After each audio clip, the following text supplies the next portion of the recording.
Hey everybody. My job as valedictorian is to talk about the future, but to be honest, I find that a little bit difficult because A, I'm not a psychic, and B, I'm only an 18-year-old who has had much of the same experiences as all of you. But this is my best shot. Tomorrow, in a real sense, our lives, the lives we author from scratch on our own, begin. A great man once said, "It is our choices that show us who we truly are, far more than our abilities." No, that great man wasn't some philosopher or writer. That man was Albus Dumbledore from Harry Potter. Even though he's a fictional character, those are still very true words. Too many times people make up excuses about not being good at something just to avoid doing it. But you can't let what you think you are good or not good at define you. You have the choice to take advantage of your abilities or lack thereof. If you're naturally good at football, then by all means, play it and be successful at it. But if you're not naturally good at sports, but you really want to try them, then do it. Don't make up an excuse not to do it. I mean, this works for anything from sports to academics to singing. I mean, if you know me, I'm really, really bad at singing, but I don't stop singing. I sing anyway, and I'm letting my choices define me there rather than my abilities.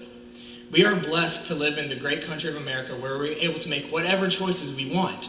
I mean, America was founded on one choice, a choice made by a few men that they would no longer live under the oppression of another's rule. They chose freedom. The fact is, every day you wake up full of infinite possibilities and with them all in front of you. And it's your choices that day that will decide where you will wake up the next morning. Life is a series of choices, and each leads you down a different path. You can't see the outcome, but it's your choices that define you. So what choices will you make? Will you choose a life of ease or a life of adventure? Will you walk down preset paths or will you follow your passions? Will you wilt under criticism or will you follow your convictions? When it's tough, will you choose to give up or will you be relentless?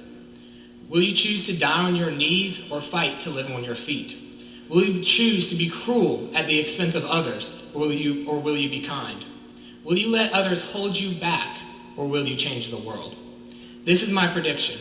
When you are 80 years old and in a quiet moment of reflection, narrating for only yourself, the most personal version of your life story, the one that will be the most intimate and meaningful will be the story of the series of choices you have made. Because in the end, we are our choices.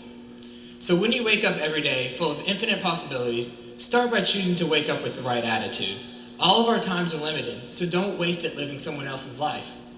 Don't let a negative attitude drown out the hopes and dreams you once had as a child. Don't let the noise of others' opinions drown out your own inner voice. And most important, have the courage to follow your heart and intuition. They somehow already know what you truly want to become. The road our choices lead us down determines the mark we will leave on the world. Everybody here has the power to make a difference, whether it be big or small. We all have the power to change the world in our own way. The problem is that many feel they haven't done this unless they do something like cure cancer. But that's not true. No matter the size of your difference, you have made a difference. I was once told a story and it went like this. One day, an old man is walking down the beach in the early morning hours. The sun was just coming up and nobody was really out there yet. But a little bit further down the beach, he saw a young boy throwing things into the ocean. The boy was frantic and he was almost in tears. As the old man got closer, he saw that the boy was throwing starfish back into the ocean.